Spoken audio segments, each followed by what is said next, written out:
Class 10 new SCERT geography ചാപ്റ്ററിലെ chapter 5 പണവും സമ്പദ് വ്യവസ്ഥയും ക്ലാസ്സിലേക്ക് കിടക്കാം. സമ്പദ് വ്യവസ്ഥയിൽ പണത്തിൻ്റെ പ്രവർത്തനങ്ങൾ സുഗമമാക്കുന്നതിൽ മുഖ്യ പങ്കുവഹിക്കുന്നത് ബാങ്കുകളാണ്. പണത്തിൻ്റെ മൂല്യം എന്നത് അതിൻ്റെ വാങ്ങൽ ശേഷിയാണ്. പണത്തിൻ്റെ പൊതുവായ ധർമ്മങ്ങൾ എന്തൊക്കെയാണെന്ന് നോക്കാം. വിനിമയ ഉപാധി, മൂല്യം അളക്കുന്നതിനുള്ള ഉപാധി, മൂല്യശേഖരണ ഉപാധി, ഭാവിയിലുള്ള കൊടുക്കൽ വാങ്ങലുകളുടെ ഉപാധി. പണത്തിൻ്റെ ധർമ്മങ്ങൾ എന്തൊക്കെയാണ്? പണത്തിൻ്റെ പൊതുവായ ധർമ്മങ്ങളാണ്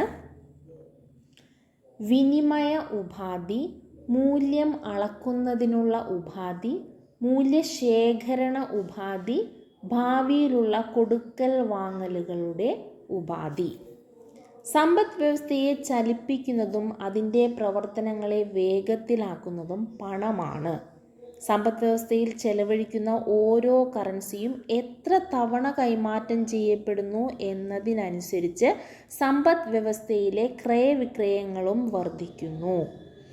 പണത്തിൻ്റെ ഒരു യൂണിറ്റ് ഒരു നിശ്ചിത സമയത്തിനുള്ളിൽ എത്ര തവണ കൈമാറ്റം ചെയ്യപ്പെടുന്നു എന്നത് പണത്തിൻ്റെ ചാക്രിക പ്രവേഗം എന്നറിയപ്പെടുന്നു. എന്താണ് പണത്തിൻ്റെ ചാക്രിക പ്രവേഗം?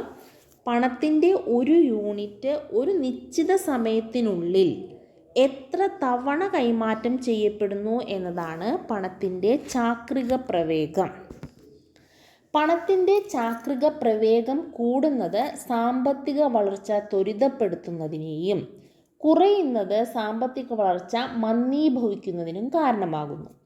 ഓരോ രാജ്യത്തും അതത് രാജ്യത്തിൻ്റെ കേന്ദ്ര ബാങ്കുകളായിരിക്കും ഈ പണത്തിൻ്റെ എല്ലാം അന്തിമ അധികാരി.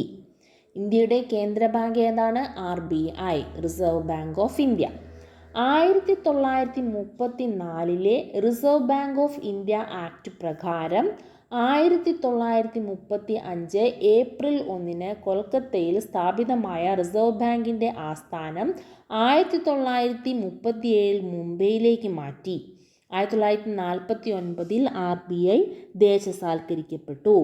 അപ്പോൾ RBI ആക്ട് എന്നാണ്? 1934 reserve Bank of India act. ഇനി സ്ഥാപിതമായത് RBI സ്ഥാപിതമായത് എന്നാണ്? 1935 ഏപ്രിൽ 1 മുംബൈയിൽ. പിന്നീട് അതിൻ്റെ ആസ്ഥാനം സ്ഥാപിതമായത് കൊൽക്കത്തയിലാണ്. 1935 ഏപ്രിൽ 1 സ്ഥാപിതമായത് കൊൽക്കത്തയിലാണ്. പിന്നീട് 1937 അതിൻ്റെ ആസ്ഥാനം മുംബൈയിലേക്ക് മാറ്റുന്നത്. RBI ദേശസാൽക്കരിച്ചത് 1949. ഇനി RBIയുടെ ധർമ്മങ്ങൾ എന്തൊക്കെയാണെന്ന് നോക്കാം. ഒന്നാമത്തെ ധർമ്മമാണ് കറൻസി അച്ചടിച്ചിറക്കുന്നു. അപ്പോൾ കറൻസി അച്ചടിച്ചിറക്കുക എന്നുള്ളത് RBIയുടെ ഒരു ധർമ്മമാണ്. രണ്ടാമത്തെ ധർമ്മമാണ് ബാങ്കുകളുടെ ബാങ്കായി പ്രവർത്തിക്കുന്നു. മൂന്നാമത്തേത് പണത്തിൻ്റെ അളവും വ്യാപ്തിയും നിയന്ത്രിക്കുന്നു. അപ്പോൾ 3 ധർമ്മങ്ങൾ ഏതൊക്കെയാണ്? കറൻസി അച്ചടിച്ചിറക്കുന്നു, ബാങ്കുകളുടെ ബാങ്കായി പ്രവർത്തിക്കുന്നു, പണത്തിൻ്റെ അളവും വ്യാപ്തിയും നിയന്ത്രിക്കുന്നു. ഒന്നാമത്തേതാണ് കറൻസി അച്ചടിച്ചിറക്കുക. നാണയങ്ങളും 1 രൂപ നോട്ടും ഒഴികെയുള്ള എല്ലാ കറൻസികളും അച്ചടിച്ചിറക്കാൻ അധികാരമുള്ളത് RBIക്കാണ്. ഇനി നാണയങ്ങൾ, 1 രൂപ നോട്ട് എന്നിവ അച്ചടിച്ചിറക്കുന്നത് ഇന്ത്യ ഗവൺമെൻറ്റിൻ്റെ ധനകാര്യ മന്ത്രാലയമാണ്. ഇന്ത്യ ഗവൺമെൻറ്റിൻ്റെ ഉടമസ്ഥയിലുള്ള നാസിക്, ദേവാസ് എന്നിവിടങ്ങളിലെ പ്രസ്സുകളിലും ഭാരതീയ റിസർവ് ബാങ്കിൻ്റെ ഉടമസ്ഥതയിലുള്ള Bharatiya Reserve Bank Note Mudran ലിമിറ്റഡിൻ്റെ മൈസൂർ, സാൽബോണി എന്നിവിടങ്ങളിലുമുള്ള പ്രസ്സുകളിലുമാണ് കറൻസി നോട്ടുകൾ അച്ചടിച്ചിറക്കുന്നത്. ഇനി നാസിക് പ്രസ് എവിടെയാണ്? നാസിക് പ്രസ് മഹാരാഷ്ട്രയിലാണ്. ദേവാസ് മധ്യപ്രദേശിലാണ്. നാസിക് മഹാരാഷ്ട്ര, ദേവാസ് മധ്യപ്രദേശ്. മൈസൂർ പ്രസ് കർണാടകയിലും സാൽബോണി പശ്ചിമ ബംഗാളിലുമാണ്. നാണയങ്ങൾ നിർമ്മിക്കുന്നത് ഇന്ത്യ ഗവൺമെൻറ്റിൻ്റെ ഉടമസ്ഥയിലുള്ള മുംബൈ, ഹൈദരാബാദ്, കൊൽക്കത്ത, നോയിഡ എന്നിവിടങ്ങളിലെ മിൻറ്റുകളിലാണ്. ഇനി ഒരിക്കൽ പ്രചാരത്തിലുള്ള കറൻസികൾ ഗവൺമെൻറ് നിർദ്ദേശം കണക്കിലെടുത്ത് റിസർവ് ബാങ്ക് ഓഫ് ഇന്ത്യക്ക് പിൻവലിക്കാം. ഇതാണ് ഡിമോണിറ്റൈസേഷൻ എന്നറിയപ്പെടുന്നത്. 2016 നവംബർ 8 ഡിമോണിറ്റൈസേഷൻ ഇന്ത്യയിൽ നടന്നു. അന്ന് 500, 1000 രൂപ നോട്ടുകളാണ് പിൻവലിച്ചത്. 500-ൻ്റെയും 2000-ൻ്റെയും പുതിയ കറൻസികൾ അച്ചടിച്ചിറക്കി. അപ്പോൾ ഈ അടുത്ത് ഡിമോണിറ്റൈസേഷൻ നടന്നത് എന്നാണ്? 2016 നവംബർ 8. അന്ന് 500-ൻ്റെയും 1000-ൻ്റെയും നോട്ടുകൾ പിൻവലിക്കുകയും പുതിയ 500-ൻ്റെ നോട്ടും 2000-ൻ്റെ നോട്ടും പുറത്തിറക്കുകയും ചെയ്തു. 1835-ലെ ചരിത്ര കൺവെൻഷൻ ആണ് ബ്രിട്ടീഷ് ഇന്ത്യയിൽ ഈസ്റ്റ് ഇന്ത്യ കമ്പനിക്ക് 1835-ലെ പേപ്പർ കറൻസി ആക്ട് പ്രകാരം പേപ്പർ കറൻസി അച്ചടിക്കാൻ അനുമതി നൽകിയത്. 1906-ലെ കോയിനേജ് ആക്ട്, 2011-ലെ കോയിനേജ് ആക്ട് എന്നിവ നാണയങ്ങൾ അച്ചടിച്ചെടുക്കാനുള്ള അധികാരം കേന്ദ്ര ഗവൺമെൻറ്റിനാണ് നൽകിയിരിക്കുന്നത്. അപ്പോൾ കേന്ദ്ര ഗവൺമെൻറ്റിന് നാണയങ്ങൾ അച്ചടിച്ചെടുക്കാനുള്ള അധികാരം നൽകിയ ആക്ട് ഏതൊക്കെയാണ്? 1906-ലെ കോയിനേജ് ആക്ടും 2011-ലെ കോയിനേജ് ആക്ടും. ഏതൊക്കെയാണ്? 1906-ലെ കോയിനേജ് ആക്ടും 2011-ലെ കോയിനേജ് ആക്ടും. രണ്ടാമത്തെ ധർമ്മമാണ് ബാങ്കുകളുടെ ബാങ്കായി പ്രവർത്തിക്കുക എന്നുള്ളത്. ആപത്ഘട്ടങ്ങളിൽ ബാങ്കുകൾക്ക് അടിയന്തര വായ്പകൾ നൽകുക, ബാങ്കുകളുടെ കരുതൽ ധനശേഖരം സൂക്ഷിക്കുക, ബാങ്കുകൾ തമ്മിലുള്ള ഇടപാടുകൾ തീർക്കുന്നതിന് സഹായിക്കുക. ഇവ RBIയുടെ ധർമ്മങ്ങളാണ്. മൂന്നാമത്തെ ധർമ്മമാണ് പണത്തിൻ്റെ അളവും വായ്പയും നിയന്ത്രിക്കുക എന്നുള്ളത്. സാധനങ്ങളുടെയും സേവനങ്ങളുടെയും പൊതുവില നിലവാരം വർദ്ധിക്കുന്നത് പണപ്പെരുപ്പം എന്നറിയപ്പെടുന്നു. എന്താണ് പണപ്പെരുപ്പം? സാധനങ്ങളുടെയും സേവനങ്ങളുടെയും പൊതുവില നിലവാരം വർദ്ധിക്കുന്നതാണ് പണപ്പെരുപ്പം. ഇന്ത്യയിൽ പണപ്പെരുപ്പം കണക്കാക്കുന്നത് ഉപഭോക്തൃ വില സൂചിക ഉപയോഗിച്ചാണ്. ഇന്ത്യയിൽ പണപ്പെരുപ്പം കണക്കാക്കുന്നത് എങ്ങനെയാണ്? ഉപഭോക്തൃ വില സൂചിക ഉപയോഗിച്ച്. Ministry of Statistics and Programme ഇംപ്ലിമെൻറ്റേഷന് കീഴിലുള്ള നാഷണൽ സ്റ്റാറ്റിസ്റ്റിക്കൽ ഓഫീസാണ് ഇത് തയ്യാറാക്കുന്നത്. അപ്പോൾ ഇന്ത്യയിൽ പണപ്പെരുപ്പം കണക്കാക്കുന്നത് ഉപഭോക്തൃ വില സൂചിക ഉപയോഗിച്ചാണ്. ഇത് തയ്യാറാക്കുന്നത് ആരാണ്? Ministry of Statistics and Programme ഇംപ്ലിമെൻറ്റേഷന് കീഴിലുള്ള നാഷണൽ സ്റ്റാറ്റിസ്റ്റിക്കൽ ഓഫീസ്. സമ്പദ് വ്യവസ്ഥയിൽ പണപ്പെരുപ്പം ക്രമാതീതമായി വർദ്ധിച്ചാൽ അത് പണത്തിൻ്റെ ക്രയശേഷി കുറയുന്നതിന് കാരണമാകുകയും സാമ്പത്തിക വളർച്ച, ഉൽപ്പാദനം എന്നിവയെ പ്രതികൂലമായി ബാധിക്കുകയും ചെയ്യുന്നു. അതിനാൽ പണപ്പെരുപ്പം നിയന്ത്രിക്കേണ്ടതാണ്. പണപ്രധാനത്തിൻ്റെ അളവ് കൂടുന്നതാണ് പണപ്പെരുപ്പത്തിന് കാരണം. റിസർവ് ബാങ്ക് നമ്മുടെ സമ്പദ് വ്യവസ്ഥയിലെ ആകെ പണത്തിൻ്റെ അളവിനെ കാണുന്നത് M1, M2, M3, M4 എന്നീ രൂപങ്ങളിലാണ്. എന്തൊക്കെയാണ് M1, M2, M3, M4 എന്ന് നോക്കാം. M1 പൊതുജനങ്ങളുടെ കൈവശമുള്ള നാണയങ്ങളും കറൻസി നോട്ടുകളും വാണിജ്യ ബാങ്കുകളുടെ സമ്പാദ്യ നിക്ഷേപങ്ങളുമാണ്. ഏത്? M1. M2 എന്ന് പറഞ്ഞാൽ M1 plus post office savings ബാങ്കുകളിലെ സമ്പാദ്യ നിക്ഷേപം കൂടി ഉൾപ്പെടുമ്പോഴാണ് M2 ആകുന്നത്. M3 എന്ന് പറഞ്ഞു കഴിഞ്ഞാൽ M2 പ്ലസ് വാണിജ്യ ബാങ്കുകളിലെ അറ്റ സ്ഥിര നിക്ഷേപം കൂടി ഉൾപ്പെടുത്തുന്നു. M4 എന്താണ്? M3 പ്ലസ് പോസ്റ്റ് ഓഫീസുകളുടെ മൊത്ത നിക്ഷേപം, നാഷണൽ സേവിങ്സ് സർട്ടിഫിക്കറ്റുകൾ ഒഴികെയുള്ളത്.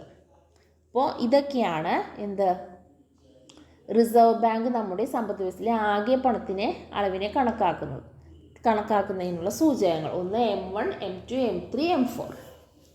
M1 എന്താണ്? പൊതുജനങ്ങളുടെ കൈവശമുള്ള നാണയങ്ങളും കറൻസി നോട്ടുകളും വാണിജ്യ ബാങ്കുകളുടെ സമ്പാദ്യ നിക്ഷേപവും. M2 എന്ന് പറയുമ്പോൾ M1 plus post office savings ബാങ്കുകളിലെ സമ്പാദ്യ നിക്ഷേപം. M3 എന്താണ്? M2 പ്ലസ് വാണിജ്യ ബാങ്കുകളിലെ അറ്റ സ്ഥിര നിക്ഷേപം. M4 M3 പ്ലസ് പോസ്റ്റ് ഓഫീസുകളുടെ മൊത്ത നിക്ഷേപം. ഇതിൽ M1, M2 എന്നത് ഇടുങ്ങിയ പണം എന്നും M3, M4 എന്നതും വിശാല പണം എന്നും അറിയപ്പെടുന്നു. M1, M2 ഇടുങ്ങിയതും M3, M4 വിശാലവും. ബാങ്കുകൾ അനിയന്ത്രിതമായി വായ്പകൾ നൽകുന്നത് സമ്പദ് വ്യവസ്ഥയിലെ പണപ്രധാനം വർദ്ധിക്കുന്നതിനും പണപ്പെരുപ്പത്തിനും കാരണമാകുന്നു. ഇത് നിയന്ത്രിക്കേണ്ടതാണ്. വായ്പകൾ നിയന്ത്രിക്കേണ്ടതിന് RBI അളവുപരമായ ഉപാധികൾ, ഗുണപരമായ ഉപാധികൾ എന്നിവ ഉപയോഗിക്കുന്നത്. ഇനി അതേതൊക്കെയാണെന്ന് നോക്കാം. വായ്പാ നിയന്ത്രണ ഉപാധികൾ. അളവുപരമായ ഉപാധികളാണ് ബാങ്ക് നിരക്കുകളിൽ മാറ്റം വരുത്തൽ, റിസർവ് നിരക്കുകളിൽ മാറ്റം വരുത്തൽ, പരസ്യ വിപണി പ്രവർത്തനങ്ങൾ. ഗുണപരമായ ഉപാധികളാണ് മാർജിൻ ആവശ്യകത, ധാർമ്മിക പ്രേരണ. അപ്പോൾ അളവുപരമായ ഉപാധികളാണ് ബാങ്ക് നിരക്കുകളിൽ മാറ്റം വരുത്തൽ, റിസർവ് നിരക്കുകളിൽ മാറ്റം വരുത്തൽ, പരസ്യ വിപണി പ്രവർത്തനങ്ങൾ. ഗുണപരമായ ഉപാധികളാണ് മാർജിൻ ആവശ്യകത, ധാർമ്മിക പ്രേരണ. റിപ്പോ നിരക്ക്, റിവേഴ്സ് റിപ്പോ നിരക്ക് എന്നിവയാണ് പ്രധാനപ്പെട്ട ബാങ്ക് നിരക്കുകൾ. എന്താണ് റിപ്പോ നിരക്ക്? വാണിജ്യ ബാങ്കുകൾ റിസർവ് ബാങ്കുകളിൽ നിന്നും വായ്പ എടുക്കുമ്പോൾ ഈടാക്കുന്ന പലിശ നിരക്കാണ് റിപ്പോ നിരക്ക്. വാണിജ്യ ബാങ്കുകൾ റിസർവ് ബാങ്കിൽ നിന്നും പണം കടമെടുക്കുമ്പോൾ കൊടുക്കേണ്ട പലിശ നിരക്കാണ് റിപ്പോ നിരക്ക്. റിവേഴ്സ് റിപ്പോ നിരക്ക് എന്താണ്? വാണിജ്യ ബാങ്കുകൾ റിസർവ് ബാങ്കിൽ നിക്ഷേപിക്കുന്ന പണത്തിന് നൽകുന്ന പലിശയാണ് റിവേഴ്സ് റിപ്പോ നിരക്ക്. വാണിജ്യ ബാങ്ക് റിസർവ് ബാങ്കിൽ നിക്ഷേപിക്കുന്ന പണത്തിന് നൽകുന്ന പലിശയാണ് റിവേഴ്സ് റിപ്പോ നിരക്ക്. പണപ്പെരുപ്പം നിയന്ത്രണാതീതമായി വർദ്ധിക്കുമ്പോൾ റിപ്പോ, റിവേഴ്സ് റിപ്പോ നിരക്കുകളിൽ RBI വർധനവ് വരുത്തുന്നു. ഈ നിരക്കുകൾ കൂടുമ്പോൾ വാണിജ്യ ബാങ്കുകൾക്ക് വായ്പയ്ക്ക് ലഭ്യമായ പണത്തിൻ്റെ അളവ് കുറയുന്നു. കാരണം റിവേഴ്സ് റിപ്പോ നിരക്ക് കൂടുതലാകുമ്പോൾ വാണിജ്യ ബാങ്കുകൾ റിസർവ് ബാങ്കിൽ നിക്ഷേപിക്കുന്ന പണത്തിൻ്റെ അളവ് കൂടുതലായിരിക്കും. അതുപോലെ റിപ്പോ നിരക്കുകൾ വർദ്ധിക്കുമ്പോൾ പൊതുജനങ്ങൾ എടുക്കുന്ന വായ്പയുടെ അളവ് കുറയുന്നു. അതുമൂലം സമ്പദ് വ്യവസ്ഥയിൽ ലഭ്യമായിരിക്കുന്ന പണത്തിൻ്റെ അളവ് കുറയുകയും ചെയ്യും. പലിശ നിരക്ക് വർദ്ധിക്കുമ്പോൾ പൊതുജനങ്ങൾ ഉപഭോഗ ആവശ്യങ്ങൾക്ക് കൂടുതൽ പണം ചെലവഴിക്കുന്നതിന് പകരം സമ്പാദ്യ നിക്ഷേപത്തിനായി പണം നീക്കിവെക്കുന്നു. കാരണം ഉപഭോഗം വേണ്ടെന്ന് വയ്ക്കുക വഴി ലഭിക്കുന്ന പ്രതിഫലം കൂടുതലാണ്. പൊതുജനങ്ങളുടെ കൈവശമുള്ള പണം വാണിജ്യ ബാങ്കുകളിലേക്കും അവിടെ നിന്നും റിസർവ് ബാങ്കിലേക്കും എത്തുന്നു. സമ്പദ് വ്യവസ്ഥയിലെ പണത്തിൻ്റെ അളവ് കുറയുന്നു. കരുതൽ ധന അനുപാതത്തിൽ മാറ്റം വരുത്തിയും റിസർവ് ബാങ്ക് പണത്തിൻ്റെ പ്രധാനം നിയന്ത്രിക്കാറുണ്ട്. ബാങ്കുകൾ നിക്ഷേപമായി സ്വീകരിക്കുന്ന പണത്തിൽ നിന്നും റിസർവ് ബാങ്കിലേക്ക് കരുതൽ ധനമായി സൂക്ഷിക്കേണ്ട പണത്തിൻ്റെ അളവാണിത്. അതാണ് കരുതൽ ധനാനുപാതം. ഗവൺമെൻറ്റിൻ്റെ ബാങ്കായി പ്രവർത്തിക്കുന്നു. റിസർവ് ബാങ്ക് ഗവൺമെൻറ്റിൻ്റെ ബാങ്കായി പ്രവർത്തിക്കുന്നു. ഗവൺമെൻറ്റിൻ്റെ അക്കൗണ്ടുകൾ സൂക്ഷിക്കുന്നതും ബാങ്കിംഗ് സേവനങ്ങൾ നൽകുന്നതും ധനകാര്യ മാനേജ്മെൻറ്റ് നടപ്പിലാക്കുന്നതും റിസർവ് ബാങ്ക് ഓഫ് ഇന്ത്യ ആണ്. ഗവൺമെൻറ്റിൻ്റെ പണനയം, ധനനയം തുടങ്ങിയവയിൽ ഉപദേശം നൽകുന്നതും റിസർവ് ബാങ്കാണ്. ധനനയം, നികുതി ചുമത്തൽ, ഗവൺമെൻറ് ചെലവുകൾ എന്നിവയെ സംബന്ധിച്ച നയം. പണനയം, പണത്തിൻ്റെ അളവ്, പലിശ നിരക്ക് എന്നിവയെ സംബന്ധിച്ച നയം. അടുത്തത് വിദേശ നാണ്യ കരുതൽ ശേഖരത്തിൻ്റെ സൂക്ഷിപ്പ്.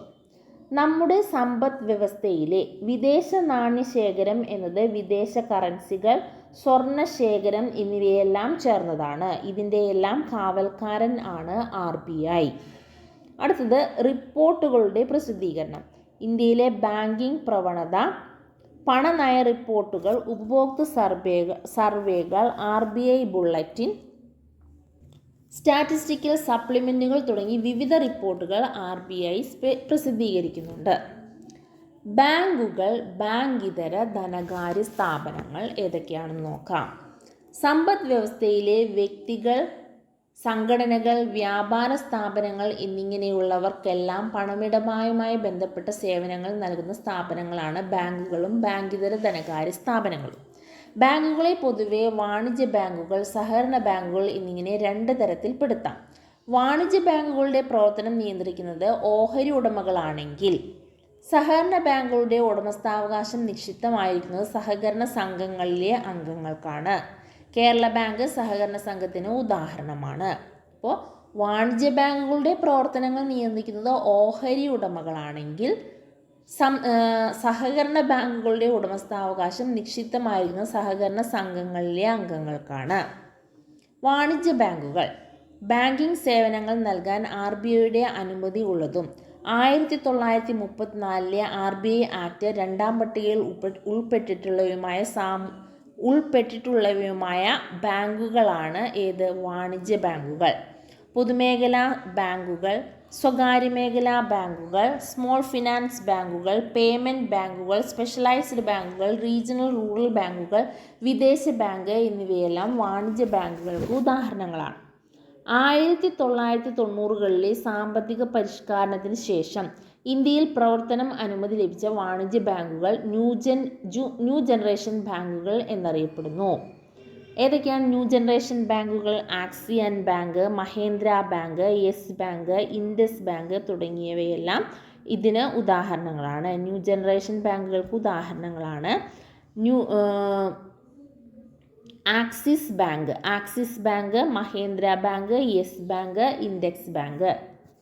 വാണിജ്യ ബാങ്കുകളുടെ ധർമ്മങ്ങൾ: പൊതുജനങ്ങളിൽ നിന്ന് നിക്ഷേപങ്ങൾ സ്വീകരിക്കുക, വായ്പകൾ നൽകുക. ഇതാണ് വാണിജ്യ ബാങ്കുകളുടെ ധർമ്മങ്ങൾ.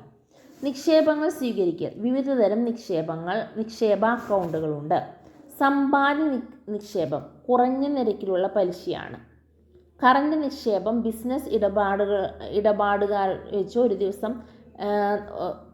ബിസിനസ് ഇടപാടുകളുമായി ബന്ധപ്പെട്ട് ഒരു ദിവസം നടത്താവുന്ന ഇടപാടുകൾക്ക് പരിധിയില്ല. ഈ അക്കൗണ്ടുകളിലുള്ള പണത്തിന് ബാങ്കുകൾ പലിശ നൽകില്ല. ഈ അക്കൗണ്ടുകളിൽ ഓവർഡ്രാഫ്റ്റ് സൗകര്യം കൂടി നൽകുന്നു. മുൻകൂട്ടി നിശ്ചയിച്ച ഒരു പരിധിക്കുള്ളിൽ നിന്നുകൊണ്ട് കറണ്ട് അക്കൗണ്ടിലുള്ള തുകയേക്കാൾ കൂടുതൽ തുക പിൻവലിക്കാൻ കഴിയുന്ന സംവിധാനമാണ് ഓവർഡ്രാഫ്റ്റ്. അടുത്തത് ടേം ഡെപ്പോസിറ്റ് അഥവാ സ്ഥിര നിക്ഷേപ അക്കൗണ്ട്. സമ്പാദ്യ നിക്ഷേപ അക്കൗണ്ടിൽ നൽകുന്നതിനേക്കാൾ കൂടുതൽ പലിശ നൽകുന്നു. അടുത്തത് ആവർത്തിത നിക്ഷേപം. ഇതിൽ സമ്പാദ്യ നിക്ഷേപത്തേക്കാൾ കൂടിയ പലിശയും സ്ഥിര നിക്ഷേപത്തേക്കാൾ കുറഞ്ഞ പലിശയും ആണ് ലഭിക്കുക. അടുത്തത് വായ്പ നൽകൽ. നിക്ഷേപങ്ങൾക്ക് നൽകുന്ന പലിശയേക്കാൾ കൂടുതലാണ് ബാങ്ക് വായ്പകൾക്ക് ഈടാക്കുന്നത്. ഇവ തമ്മിലുള്ള വ്യത്യാസമാണ് ബാങ്കുകളുടെ വരുമാനം. ഇത് സ്പ്രെഡ് എന്നറിയപ്പെടുന്നു. എന്താണ് സ്പ്രെഡ്? നിക്ഷേപങ്ങൾക്ക് നൽകുന്ന പലിശയേക്കാൾ കൂടുതലാണ് ബാങ്ക് വായ്പകൾ ഈടാക്കുന്നത്. ഇവ തമ്മിലുള്ള വ്യത്യാസങ്ങളാണ് ബാങ്കുകളുടെ വരുമാനം. ഇത് സ്പ്രെഡ് എന്നറിയപ്പെടുന്നു. സ്പ്രെഡ് എന്നറിയപ്പെടുന്നു. ഇതറിയപ്പെടുന്നത് സ്പ്രെഡ് എന്നാണ്. വാണിജ്യ ബാങ്കുകളുടെ മറ്റ് സേവനങ്ങളാണ് credit card, debit card, ATM സർവീസുകൾ, ലോക്കർ സൗകര്യം എന്നിവ. സാങ്കേതികവിദ്യയുടെ ഫലമായി ബാങ്കിംഗ് മേഖലയിലുണ്ടായ ചില പണമിടപാട് സംവിധാനങ്ങൾ പരിചയപ്പെടാം. National electronic fund transfer system NEFT. എന്താണ്? IFSC കോഡുകൾ, ഇന്ത്യൻ ഫിനാൻസ് സിസ്റ്റം കോഡ് ഉപയോഗപ്പെടുത്തിയാണ് ഫണ്ടുകൾ കൈമാറ്റം ചെയ്യുന്നത്. Real time gross settlement. Account ഉടമകൾ തമ്മിൽ വലിയ തുകകൾ കൈമാറ്റം ചെയ്യാൻ RBI കൊണ്ടുവന്ന സവിശേഷതയാണ് real time gross settlement. Core banking. ഒരു ബാങ്കിൻ്റെ ഏത് ശാഖയിൽ നിന്നും സാമ്പത്തിക ഇടപാടുകൾ അക്കൗണ്ട് ഉടമകൾക്ക് സാധ്യമാകുന്ന സംവിധാനമാണ് core banking. Universal payment interface. National payment corporation of India വികസിപ്പിച്ച പേയ്മെൻറ്റ് സംവിധാനം ആണ് UPI. ഇതുവഴി വിവിധ ബാങ്ക് അക്കൗണ്ടുകൾ തമ്മിൽ തത്സമയം പണമിടപാടുകൾ സാധ്യമാക്കുന്നു. Google Pay, Paytm, PhonePe, ഭീം, UPI, ആമസോൺ പേ എന്നിവ ഇതിന് ഉദാഹരണങ്ങളാണ്. അടുത്തത് ബാങ്ക് ഇതര ധനകാര്യ സ്ഥാപനങ്ങൾ. ബാങ്കിംഗ് രംഗത്ത് പ്രവർത്തിക്കുകയും എന്നാൽ ബാങ്കിൻ്റെ ചില ധർമ്മങ്ങൾ മാത്രം നിർവഹിക്കുകയും ചെയ്യുന്ന ധനകാര്യ സ്ഥാപനങ്ങളാണ് ബാങ്ക് ഇതര ധനകാര്യ സ്ഥാപനങ്ങൾ. ബാങ്കുകളെപ്പോലെ സമ്പാദ്യ നിക്ഷേപം പൊതുജനങ്ങളിൽ നിന്നും സ്വീകരിക്കാൻ ബാങ്ക് ഇതര ധനകാര്യ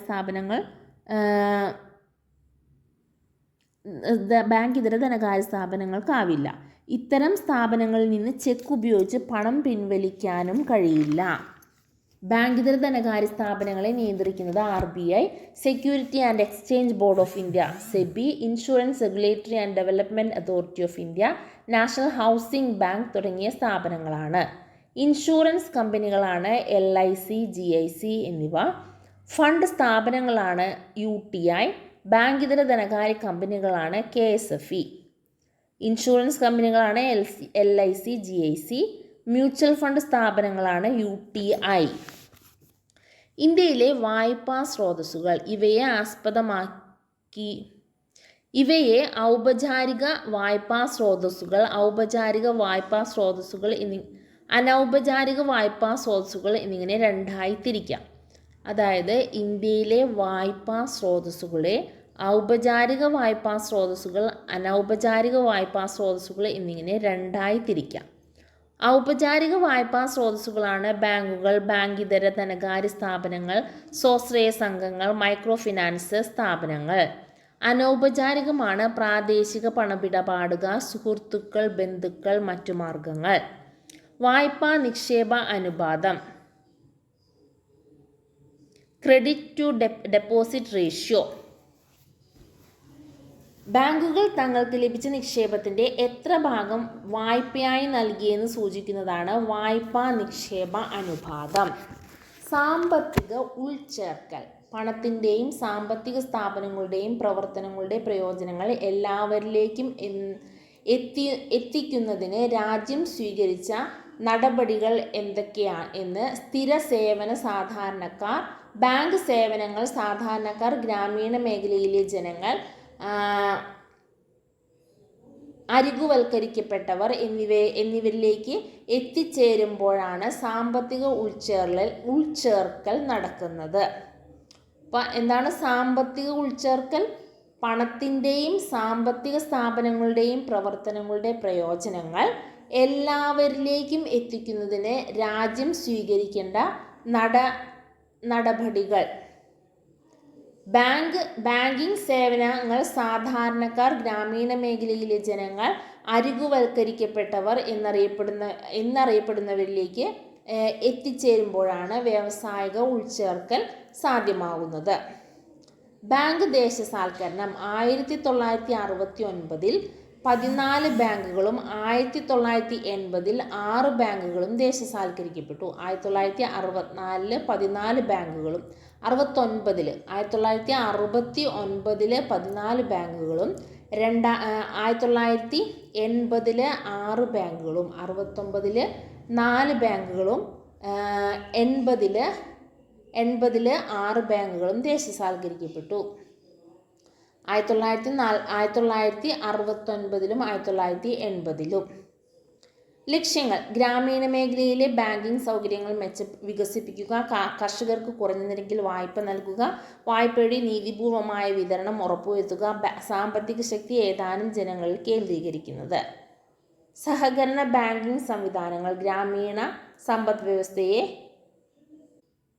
സജീവമാക്കാൻ ഇവ സഹായിക്കുന്നു. സഹകരണ ബാങ്കിംഗ് സംവിധാനങ്ങൾ എന്താണ്? ഗ്രാമീണ സമ്പദ് വ്യവസ്ഥയെ സജീവമാക്കാനാണ് സഹകരണ ബാങ്കിംഗ് സംവിധാനങ്ങൾ.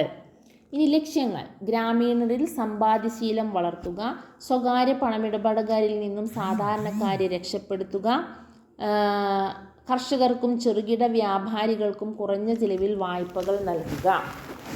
അടുത്തത് മൈക്രോ ഫിനാൻസ്. എന്താണ് മൈക്രോ ഫിനാൻസ്? എന്താണ് അതിൻ്റെ ലക്ഷ്യങ്ങൾ? ദാരിദ്ര്യം കുറയ്ക്കുക, സ്ത്രീകളെയും പാർശ്വവൽക്കരിക്കപ്പെട്ടവരെയും ശാക്തീകരിക്കുക, സംരംഭകത്വം പ്രോത്സാഹിപ്പിക്കുക, തൊഴിൽ സൃഷ്ടി ഉറപ്പുവരുത്തുക, ജീവിത നിലവാരം മെച്ചപ്പെടുത്തുക എന്നിവയാണ് മൈക്രോ ഫിനാൻസിൻ്റെ ലക്ഷ്യങ്ങൾ. 1983 ബംഗ്ലാദേശിൽ പ്രൊഫസർ മുഹമ്മദ് യൂനസ് സ്ഥാപിച്ച ഗ്രാമീൺ ബാങ്ക് മൈക്രോ ഫിനാൻസിന് മികച്ച ഉദാഹരണങ്ങളാണ്. കേരളത്തിൽ കുടുംബശ്രീ പ്രവർത്തിക്കുന്നത് മൈക്രോ ഫിനാൻസ് എന്ന ആശയത്തിലൂടെയാണ്. ജൻധൻ അക്കൗണ്ട്. രാജ്യത്ത് ബാങ്ക് അക്കൗണ്ട് ഇല്ലാത്ത എല്ലാവർക്കും അക്കൗണ്ട് തുടങ്ങുന്നതിനുള്ള പദ്ധതിയാണ് പ്രധാനമന്ത്രി Jan Dhan account. 0 minimum balance account ഇതിൻ്റെ സവിശേഷതയാണ്. താഴ്ന്ന വരുമാനക്കാർക്ക് സാമ്പത്തിക സേവനങ്ങൾ ലഭ്യമാക്കുക, സാമ്പത്തിക സാക്ഷരത പ്രോത്സാഹിപ്പിക്കുക, ബാങ്കിംഗ് ശീലം വളർത്തുക എന്നിവ ഇത് ലക്ഷ്യം വയ്ക്കുന്നു.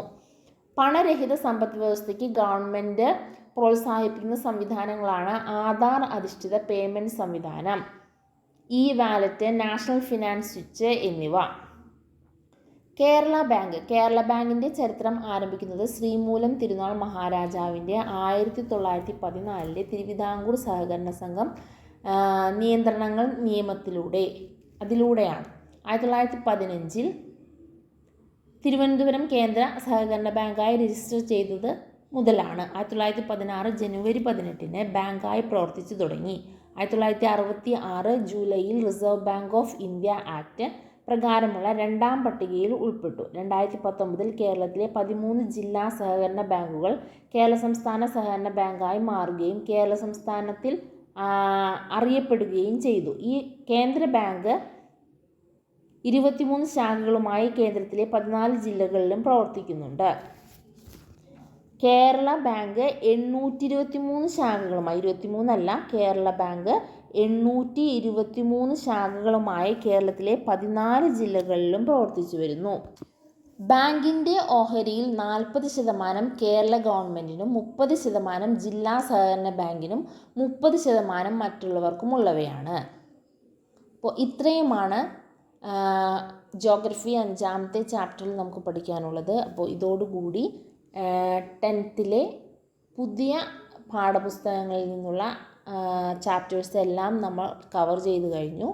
ഹിസ്റ്ററി 5 പാഠവും ജോഗ്രഫി 5 ചാപ്റ്റേഴ്സും.